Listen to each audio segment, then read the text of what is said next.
Hi, everybody. It's Michelle Hill, your legacy builder at Winning Proof. And I am so excited today because I have the opportunity to talk with Sandra Brown. And we're going to dive into the conversation, but I want to get her bio right. So before I say hello, Sandra, I'm going to read her bio. And so you can understand who she is and the magnitude of her experience. Sandra holds a master's degree in counseling and is a program development specialist, lecturer, and community educator on pathological love relationships and domestic violence, and is an award-winning author. Her books include the award-winning Women Who Love Psychopaths, Inside the Relationships of Inevitable Harm with Psychopaths, Sociopaths, and Narcissists, as well as How to Spot a Dangerous Man Before You Get Involved, and Counseling Victims of Violence, a Handbook for Helping Professionals. Sandra is recognized for her pioneering work on women's issues related to relational harm, with Cluster B, Access to, Sociopathy, Psychopathy, Disordered Partners.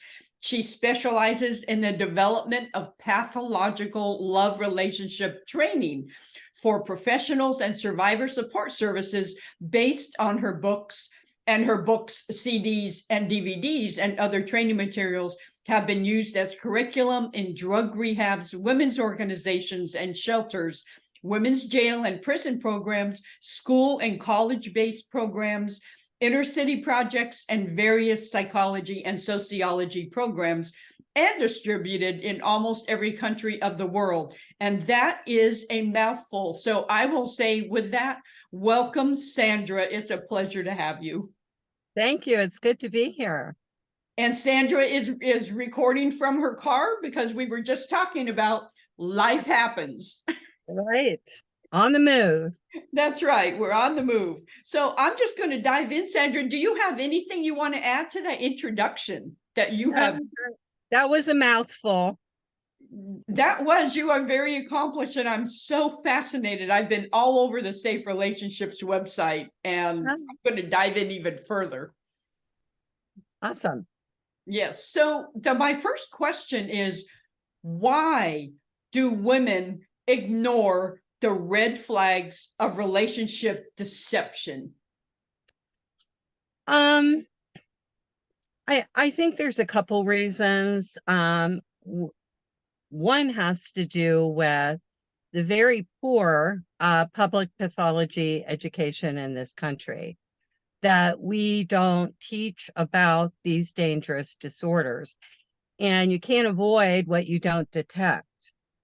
So first and foremost, a lot of that is on the country or us in the psychology field or wherever that lays, that we haven't done a good job about talking about these disorders. So I think that's one reason. Another reason has to do with their own personal histories. Sometimes people, that grew up with pathological parents or other pathology exposure have adverse childhood experiences that can contribute to those kinds of relationships feeling normal. And then the third reason is what we studied with Purdue University, that there are even survivors who don't have adverse childhoods that end up in these relationships because their personalities happen to be the type that pathological predators, if you will, tend to migrate towards.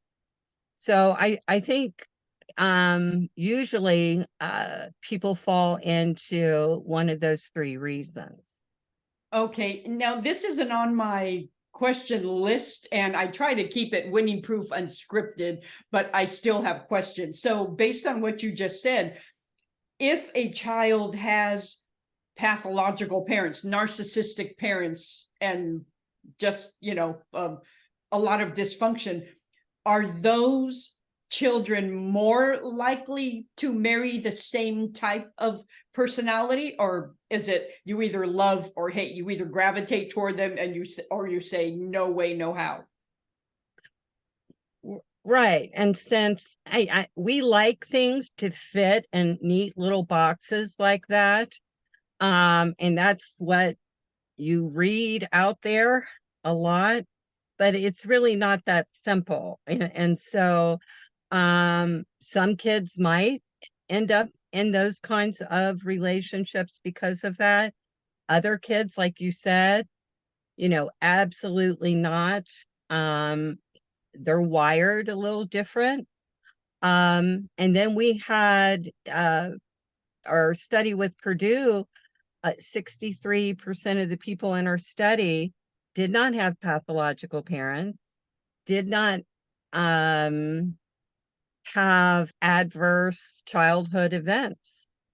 They just, at 30 or 40 years old, were targeted. And because of poor public pathology education, not knowing what those signs are, ended up in these relationships. So really people fall into a lot of different categories.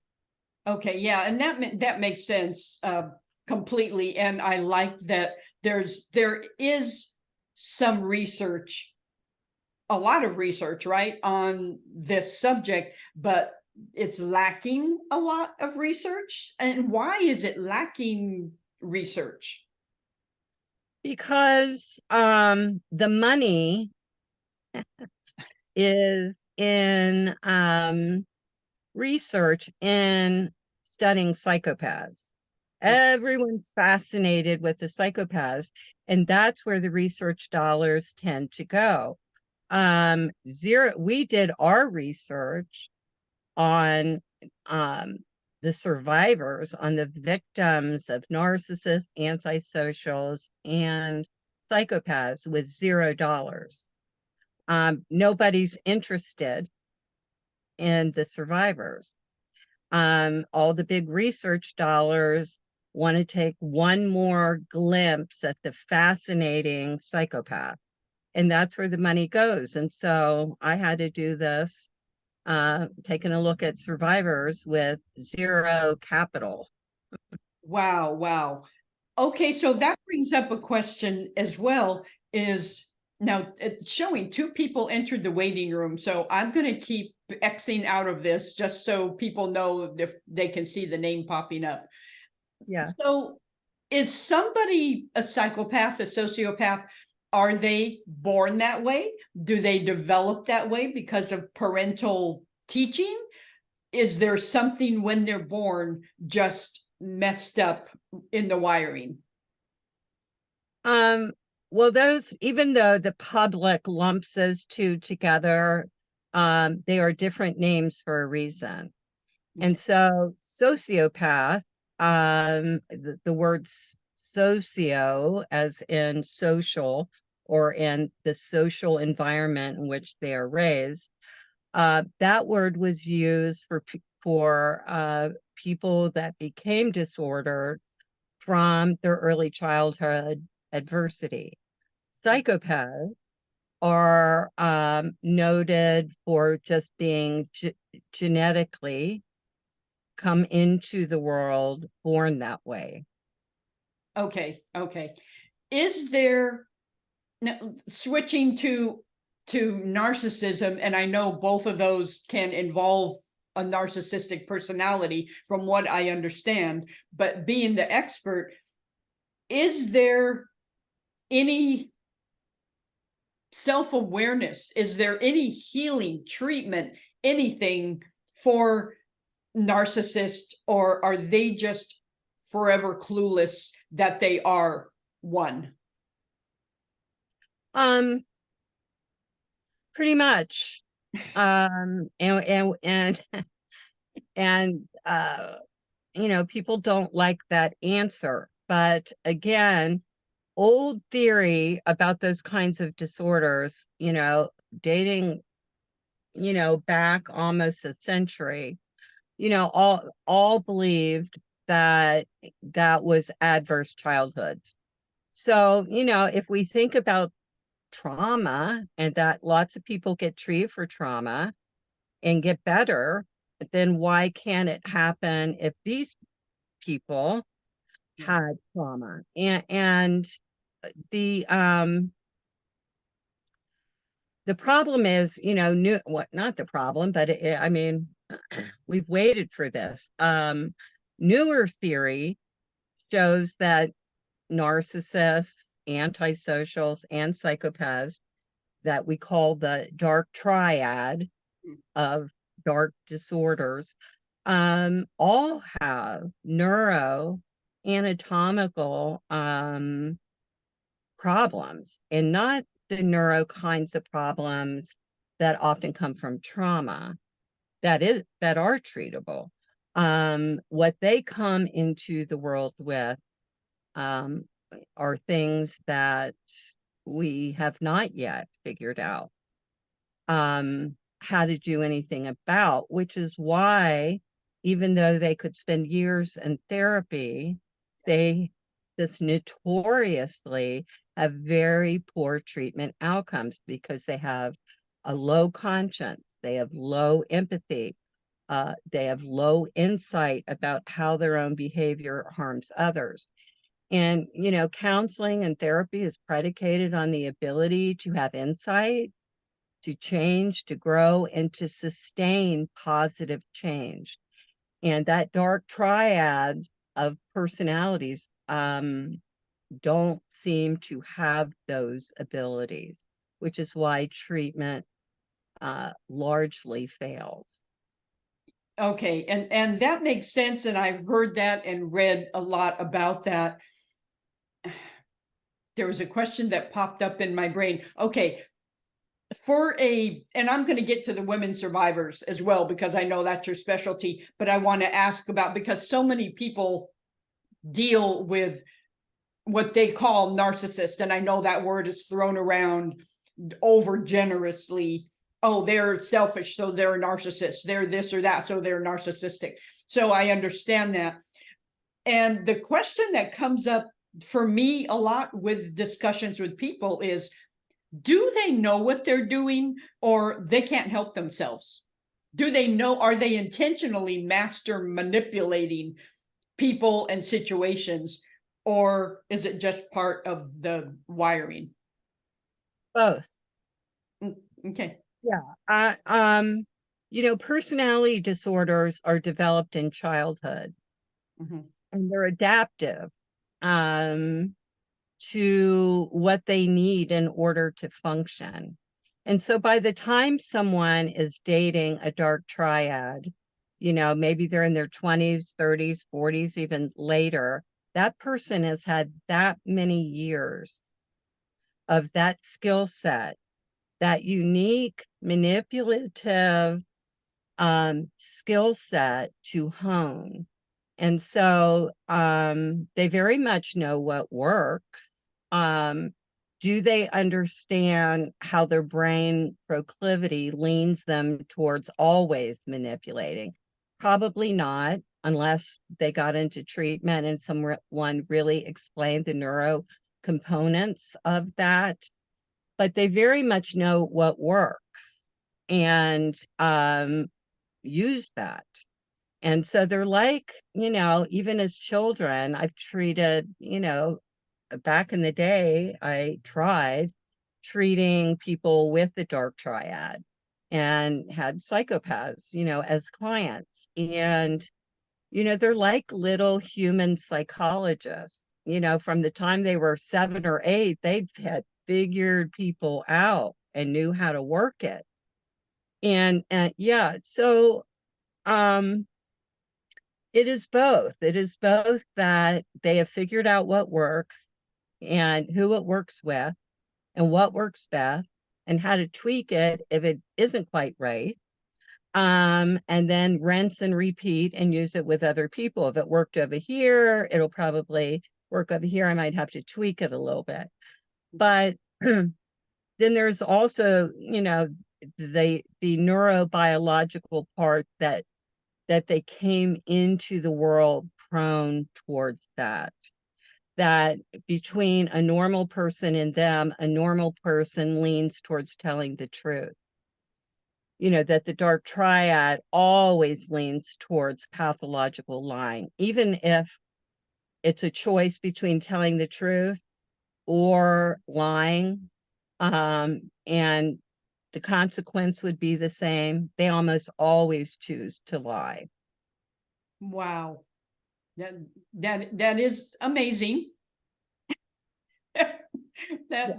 That you know, I think what we call normal functioning people, like, why would someone choose to do that? Why would someone choose to lie? But like you said, if it works for them and it's been a tool in their toolbox that has worked since childhood, is that kind of play into it?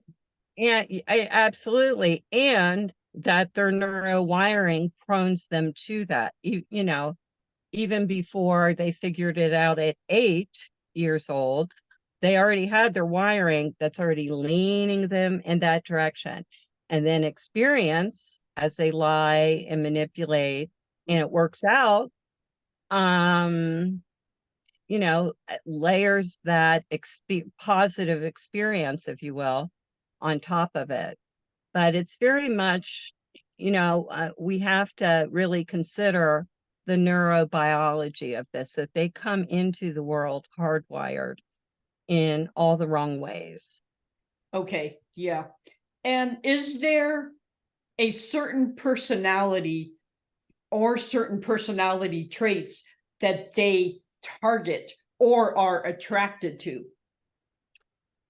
Yep, that was our study with Purdue, because it was assumed, like we talked about in the beginning of the call, um, everyone assumed that the only people that ever got hooked up with the dark triad were people who had adverse childhood, and that was the whole thing. And so survivors and therapists, you know, would hammer on this codependency thing, or, you know, that came from childhood.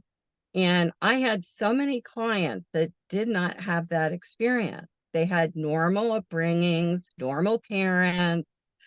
Um, they didn't have that adversity. So it couldn't be just history, Mhm. someone's history that was causing, you know, the pathological partners to target them. There had to be something more than just a person's history.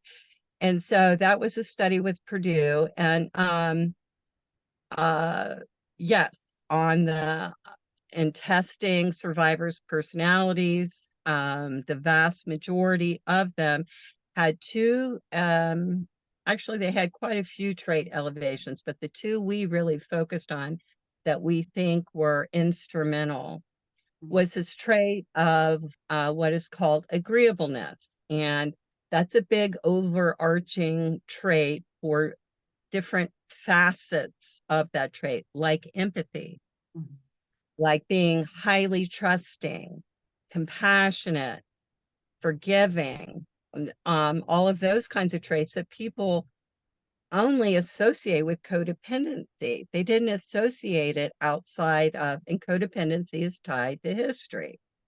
So, turns out those traits aren't just tied to history. They're tied to certain personality types that could have that trait elevation. So that trait of agreeableness is definitely something they target. Somebody that's trusting and empathetic and tolerant, and who wouldn't want that? And you know, they know enough about their own personality, what's coming down the pike, and how to get any longevity out of a relationship, they're going to need those traits that have high tolerance, that have empathy. So that trait of agreeableness tends to be uh, why survivors get into those relationships. That's sort of part of what the targeting is. But their second trait, which is the trait of conscientiousness, is why they stay in. And that trait has to do with commitments and obligations and loyalty and values and beliefs and principles um, that cause them to stay invested in working towards solutions in the relationship. So that those two trait elevations tended to be there, whether or not people had adverse childhoods or not. So that tends to be the profile of who ends up getting targeted. Yeah, I think there is so much meat and truth to what you just said, because in some of my research, it said a lot of those traits that you just named is the narcissist will never have those traits. So Right. they just gravitate toward those with the traits that they will never have. And they tend to, and tell me if this is true or not, they tend to exploit those traits. Well, they exploit everything. Okay. In the personality science, their types of disorders are exploitive personalities and antagonistic personalities by nature. Okay. Again, by hardwiring, they come into the world exploitive. They can't, and yeah, they learn a few tricks along the way. And very, antagonistic. Of course, not in the honeymoon cycle or the love bombing cycle, but eventually that personality becomes what it truly is, which is very antagonistic. Yeah, very, very true. So a big question that I have is that if a woman is, and I call them survivors, I don't like to use the word victim, but if a woman is a survivor and she chooses to stay with a narcissistic personality disordered person, are there tools that she can employ? And I have words here. Are there tools she can employ to protect her mind, her heart, and her emotions? Because sometimes it can just be exhausting to be around that kind of person. So if she chooses to stay, say she's married and like do or die, ride or die. And so are there tools that she can use to maintain her sanity? Well, another study that we did, a trauma study, showed that 90% of survivors at the time they exit this relationship have trauma symptoms. Okay. And that 75% of them go on to develop a trauma disorder like PTSD. So you're asking, how can I prevent this personality that causes trauma in 75% of the people to not cause trauma to me? And we don't have a magic wand for that. Okay. Yeah, it is when you start getting up into the 75 percentile of a victim population, a survivor population, that's equal to sexual assault. People don't ask, how can I get sexually assaulted and not have trauma? Ooh. And since we're talking about the same percentage of outcomes, they're asking, how can I stay with somebody with the most profound disorder in the DSM, the diagnostic manual, and somehow escape trauma? And we don't have that.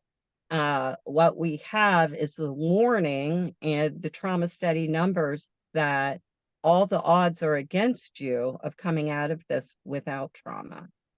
Okay. Once a woman comes out of it, can she, and she has PTSD or PTSD, can she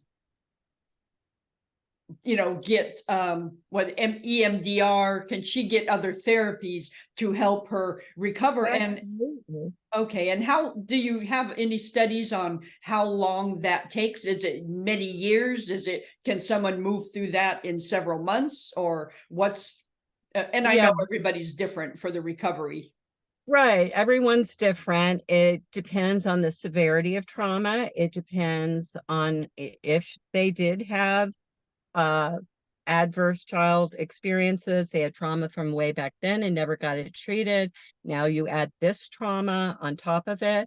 Or are they the other subset of survivors who had normal parents, good resiliency, and just happened to get in one of these at 40 years old? Okay. Those kinds of, the difference in treatment with that is very different. In different depths and different time lengths. But the issue is with the right kind of treatment, we've had really great, success. And what I always like to try to put out there for survivors and why I tell those numbers about the trauma study is that, you know, if your partner really is narcissistic, antisocial, or psychopathic, your chance of trauma is at 75%. Wow. So you need the first step in recovery is to find out if you do in fact have trauma, because the type of therapist you're going to pick depends on whether or not you truly have trauma. If you don't, if you're just coming out, you know, rattled and with high stress, that who you can use for that as a therapist would be very different if you're coming out with PTSD or complex PTSD and absolutely need to have, a trauma therapist. So the first step for anyone that's coming out is to have a trauma assessment so that they can choose the right kind of therapist and not waste time. Lots Mm. of survivors. Part of the reason we did another study called Finding Competent Care is that a lot of the survivors told us they were on therapist number 5, Wow. and they had spent a lot of money, a lot of years. Yeah. And because they didn't know they had trauma, so they kept picking the wrong kind of therapist. They would go to their pastor, they would go Yeah. to a coach, or go in a support group when what they needed, was trauma treatment. So the first step always is to get a trauma assessment so you know what kind of therapist you need to be choosing. Okay. Yeah, that makes a ton of sense because I think you can waste a lot of time just Yeah. going from here to there. Oh no, I need an executive coach. Oh no, no, no, I need a mentor. Oh no, no, and you're going from here to there and nothing's getting solved. Right, because you have PTSD, an executive coach isn't going to help your PTSD. Right. Yeah, not in the least bit. So we talked earlier about sociopaths, psychopaths, and narcissistic, and I know sometimes they are, maybe often they're intertwined. Can you kind of define for us the simplistic, if that's possible, a difference between sociopath, psychopath, and if narcissism is woven in those two personality types, I guess you would say?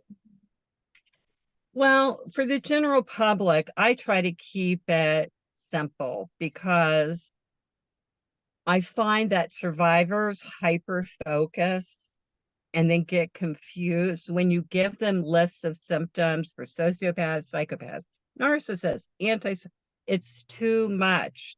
And then they just shut down and it's like, well, I can't pick which one he is. Maybe he's none of them. And so the easier understanding Mhm. is an umbrella term where what is common among those disorders, the dark triad disorders, is low conscience and low empathy and manipulation. And so a narcissist, the way that might manifest is a little bit different than how it might manifest in a psychopath or an antisocial.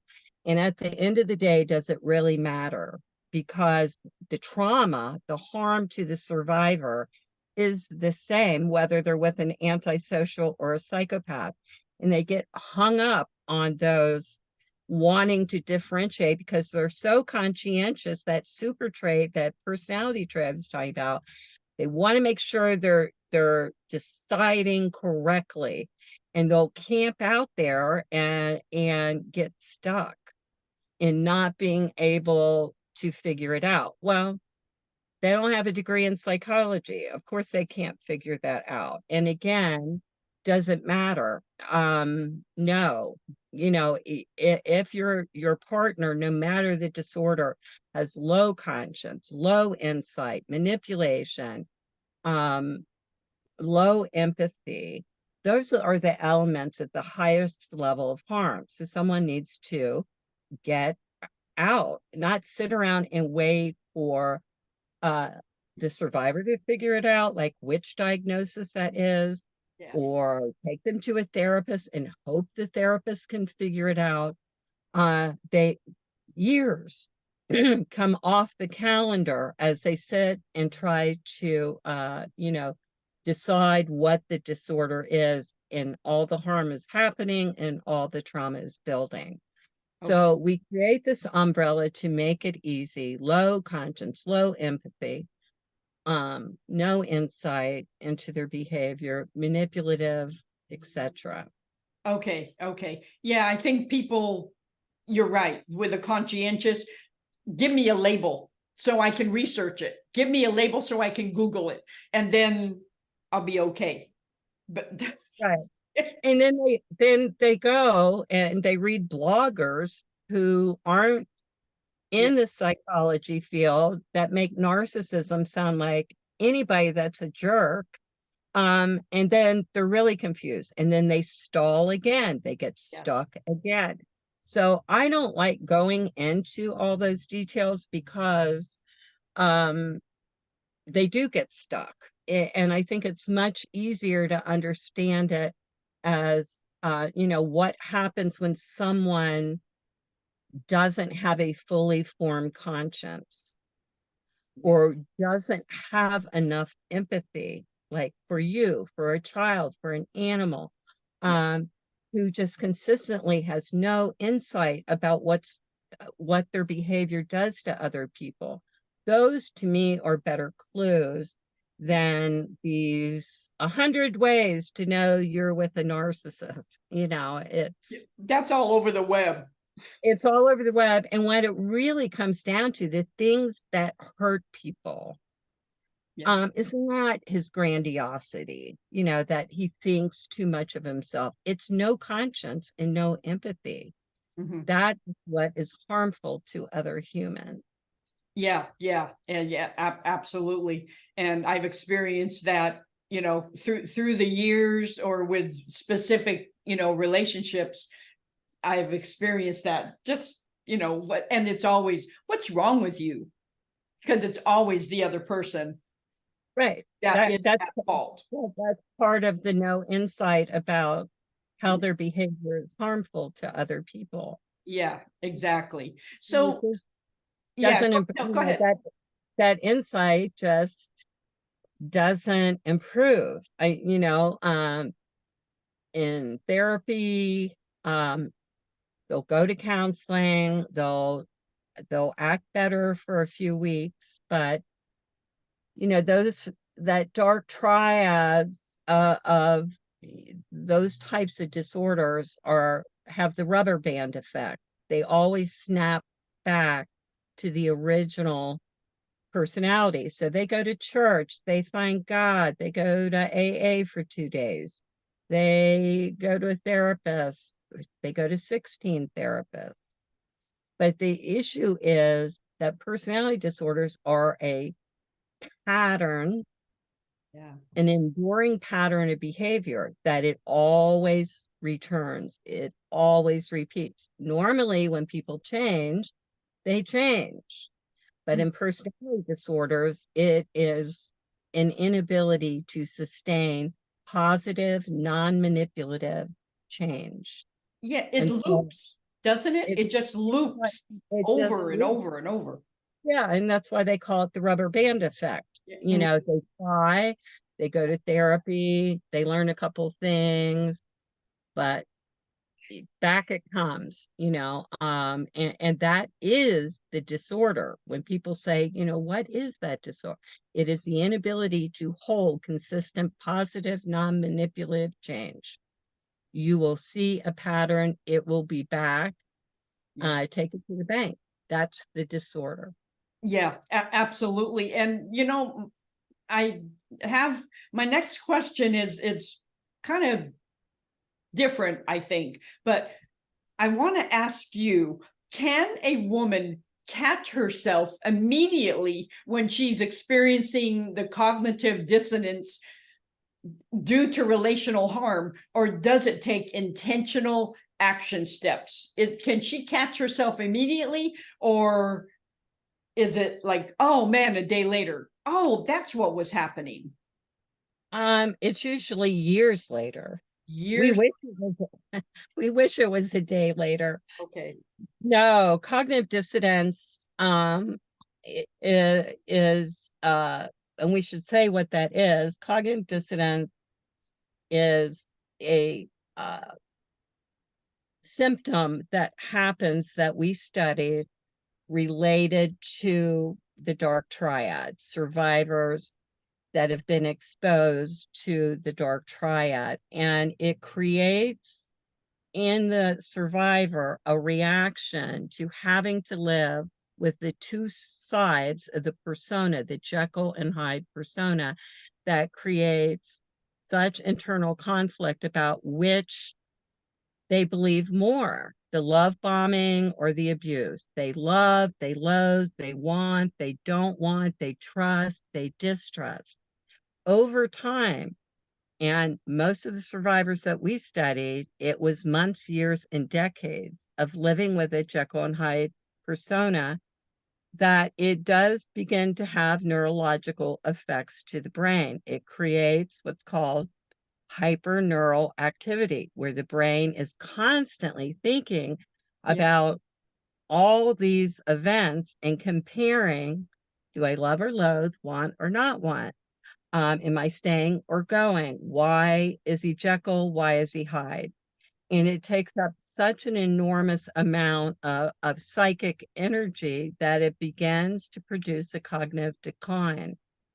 And that over time, the brain is affected from that. And what it impacts is their decision making.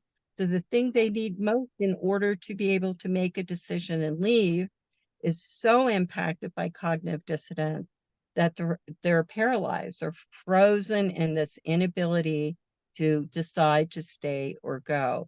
And a lot of it has, neuro components to it by the time we end up working with them. Yeah, Yeah. yeah, I'm sure, because the narcissistic person, it's sometimes it seems like their whole goal is to make their targets, and I'll just use that word, question themselves. So Yes, you're constantly, absolutely. your decision making process is constantly under fire, and you always have to be on red alert.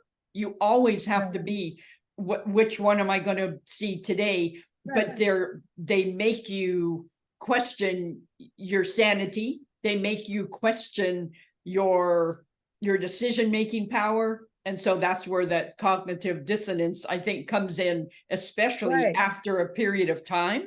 Or Yeah. Yes. Over time. Um, because in essence, we're really talking about trauma, that the brain stays in fight or flight. yeah, What is it going to do today? Is it going to be Jekyll and I'm going to be love bombed? It's going to be wonderful coming through the door. Or is it going to be Hyde? Is there going to be abuse? Am I going to walk on eggshells? That's the essence of starting a trauma disorder and igniting that fight or flight reactions to a Jekyll and Hyde persona. and that 100% of survivors coming out of these relationships, they might not all have PTSD, but they all have cognitive dissonance. And so I named that an atypical trauma symptom, but it is trauma, indeed trauma. Yeah, yeah. And so in your work, do you find that most women who fall for these type of irregular personalities, do they typically have come into the relationship with low self-esteem and low self-worth? Is that a That rule? that was the assumption, because Okay. everyone just thought this was an extension of domestic violence, and the survivor profile from domestic violence, which is 50 years old now, I don't think it would stand the test of time today. But the old concept was that battered women syndrome and that learned helplessness. And again, it was all based on an assumption that all survivors had adverse childhoods. So, no, we get survivors in that had normal parents, Mhm. and didn't have trauma. They never had low self-esteem. Some of my clients are doctors, attorneys, somebody worked at the White House. You don't get jobs at the White House in the legal department with low self-esteem.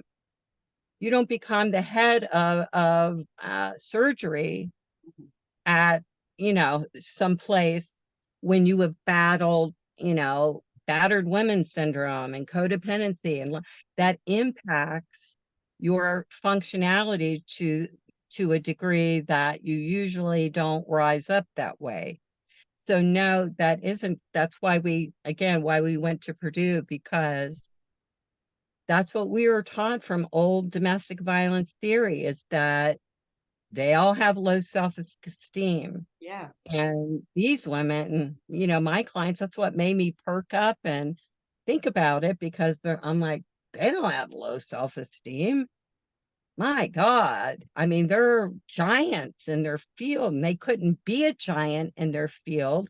They were beat to death, in their own low self-esteem for years and decades. They did not have it. Did they have it since being in that relationship or exiting the it was situational. It wasn't long term, it wasn't chronic. Yeah. Okay, okay. So with that in mind, can women build new neural pathways in their attempt to heal from traumatic relationships? And if so, kind of explain a couple ways they can do that. And is it only through therapy that they can do that?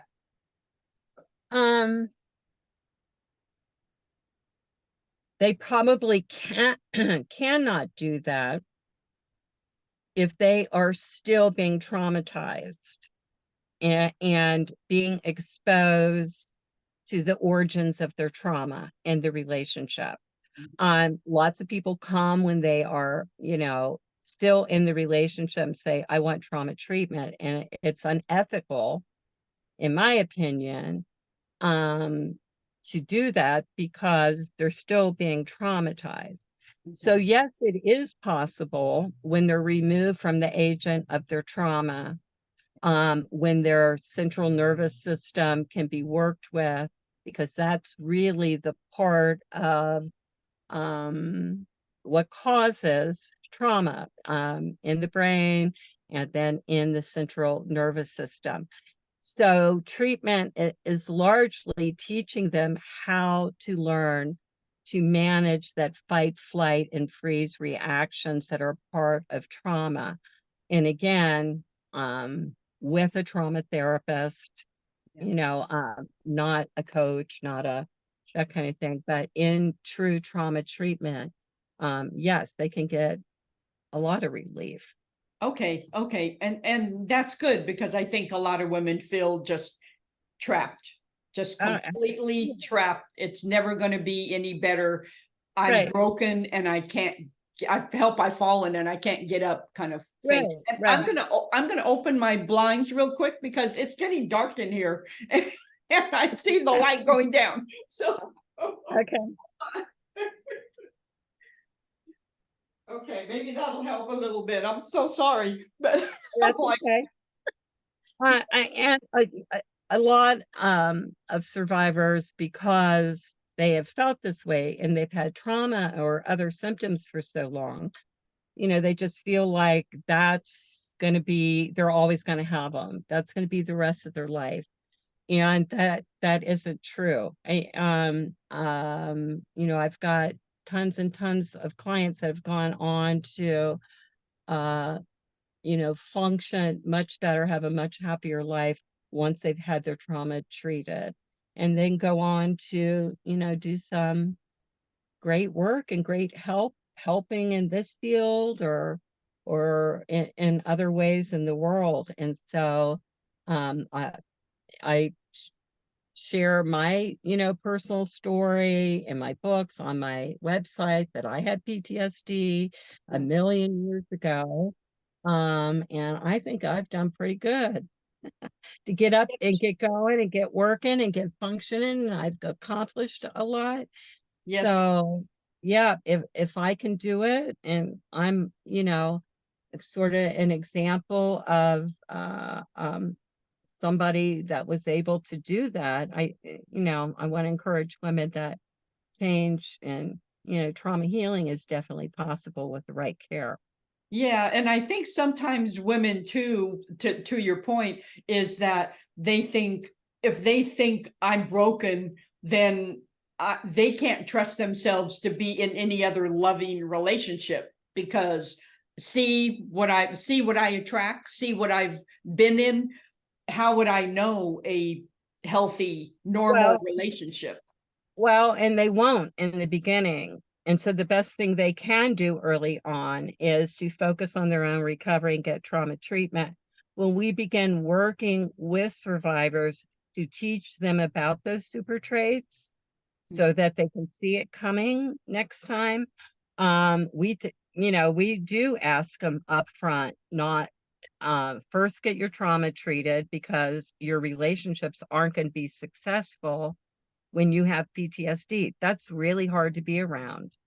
Yeah, You know, yeah, how my husband hung through that, I don't know. But it's not the way to start a relationship. okay. And so to get trauma treatment and then to really work on what is the target, because you're always going to have your personality. We take our personalities with us. That target is going to be there. It's our job Mhm. to understand the personality and the targeting, and learn to be able to spot it when it's being targeted.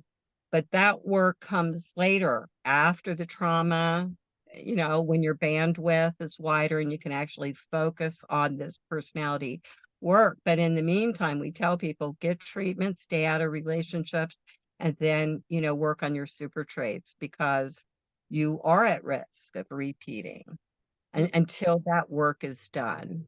Yes, yes. And we see some women just having a lifetime of just repeated.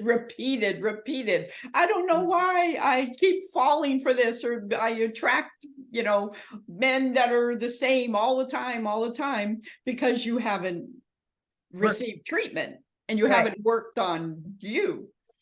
That's right. Yeah. Yeah. So I have two more questions for you, and then we'll wrap up. So at the beginning, when I was reading your bio, and I won't read the whole thing again, but your curriculum is used in all kinds of different places: drug rehabs, women's organizations, women's jail and prison programs, all this inner city projects. And I'm just like, so like that's a wide use of your curriculum. And I'm going to ask a classic question. How does that make you feel to have your material used in all of these different places? Surprised. Okay. Um, the curriculum that was used was the How to Spot a Dangerous Man book and workbook. Okay. That's the curriculum they use in drug rehabs, women prison, middle schools, high schools, colleges, uh, as prevention. And so that particular, it's easy to understand, The book is, there's a workbook with it. I think the title was catchy, but Definitely. it just, I don't know, something about that just clicked with people and sort of took off, and has been a good, easy intro into understanding personality disorders, pathology, the dark triad, all of that. The Women Who Love Psychopaths is a deeper dive, not as easy, but that curriculum that people always gravitate to is the Dangerous Man book. Okay. Yeah. Yeah. I think that is an attention getter for sure. Yeah. So my last question to you, Sandra, is what do you like best about what you do and your work? Oh, you're asking on a bad week. Okay. Well, we'll get an authentic answer of, okay. Um, what do I like? I right now I am working on training therapists. We've trained 14,000 in the last year and a half or so, and now I'm collaborating with other partial hospital programs to bring this as a program. We are working with somebody to develop this into a 12-step program that could be used. So what I like it is being able to take this life-saving information and turn it into as many programs and formats that can reach survivors wherever they're at and whatever level of care they need. Not all of them can get well in individual therapy. Some need partial hospital, some need inpatient, some do fine in 12 steps, some prefer 12 steps. So taking these crucial concepts and making them available in lots of different types of programs. Okay. Yeah. And how are you going to continue? Like what are you going to just continue to develop programs to get them out to as many people or women as possible in other countries, language translation, all that? Is that on your docket? Um, a lot of the books have already been translated. Wonderful. And one of the programs, our Living Recovery program, that is an online program, we have people from all over the world in there. Um, so some of that we have done in reaching beyond the US kind of thing.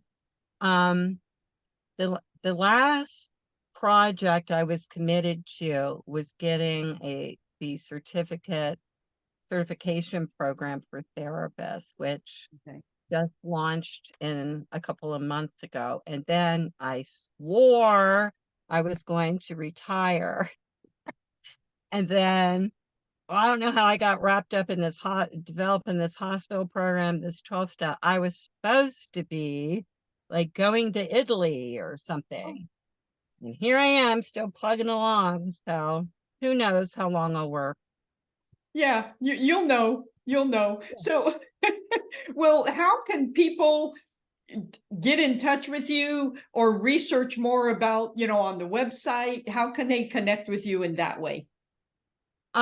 For survivors, the website is saferelationshipsmagazine.com.